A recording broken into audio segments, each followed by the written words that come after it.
So with that, I have a number of comment cards. Our colleague, Mr. Scott McAfee, will be the official timekeeper by the recorder. And again, we'll give you the 30-second sign. So if you have yet to finalize your thought and finish your comment, that you'll be able to summarize for us, and we can get the full intent of your meeting. So, in no particular order other than in which they were received, I would ask Mr. Joshua Berkowitz to come forward with his comment on the EIS. Mr. Berkowitz? How about telling the next two people so they can be getting ready?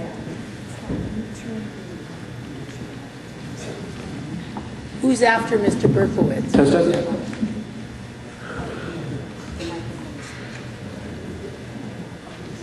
That's what they do in the Richmond City Council meetings. Following Mr. Berkowitz, so we can maximize the time, is Pamela Shavola. My apologies if I didn't quite say that correctly. And following Ms. Shavola is Ms. D. Siegelman.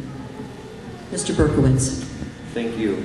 I oppose these proposed projects, which would clear cut thousands of mature, healthy trees, which are critical to the health of the ecosystem and habitat for biodiversity.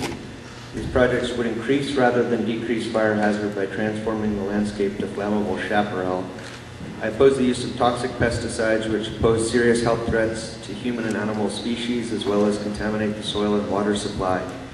The EIS does not adequately address the increased CO2 emissions from the clearing, which was required under CEQA, which will have lasting detrimental environmental impacts. Thank you very much. Thank you, Mr. Berkowitz.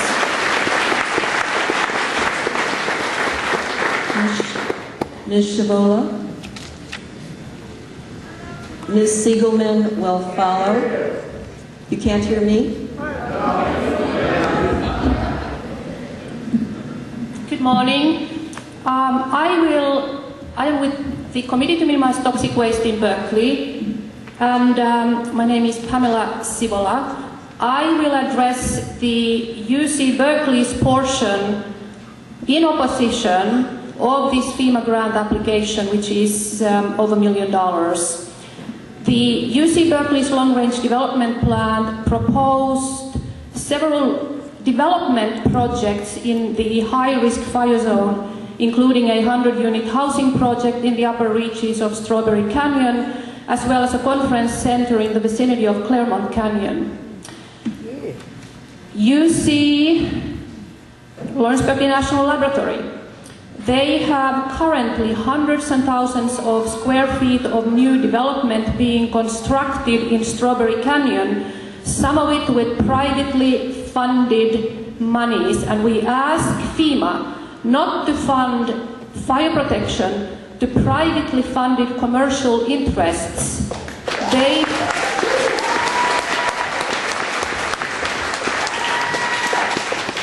These private interests should provide the funding to protect their own enterprises. UC already did clear cutting in Strawberry Canyon in a landslide area just below Lawrence Hall of Science, and I urge all of you to go down Centennial Drive, look on your right, and see the absolute horrific barren landscape. It is a war zone without any regard to aesthetics. It'll look better later. Give it a chance to regenerate. We ask you again to exclude UC Berkeley's grant application request, and we also ask you to request UC Berkeley to provide all information as to the long-range development plans for those areas in their proposal that are slated for clear cutting. And lastly, there are other options. There are options like thinning, controlling foliage, clearing the underbrush, and specifically the grasses. Please, no funding for clear cutting in Strawberry Canyon or Claremont Canyon. Thank you.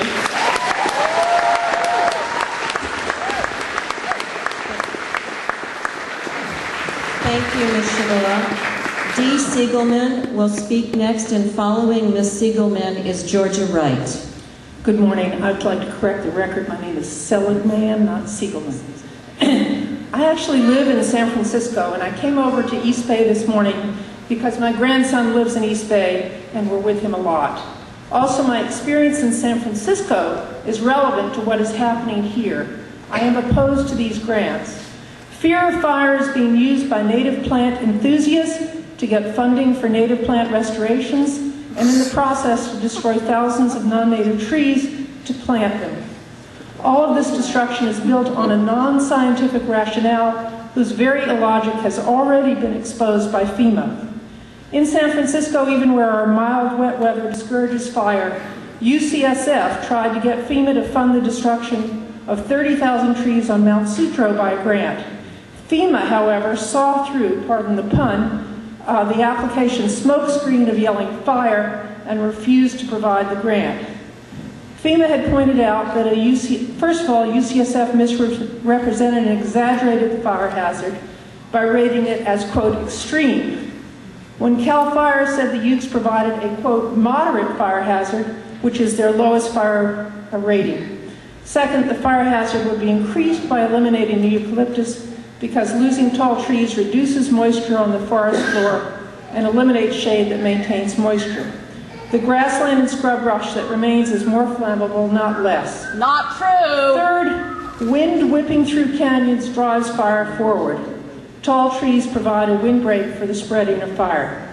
What is really needed in the East Bay Hills is what I learned from living in the mesquite brush of Austin, Texas, where we really know about fire and wildland forests and homes, and the need for a defensible fire break space between homes and brush.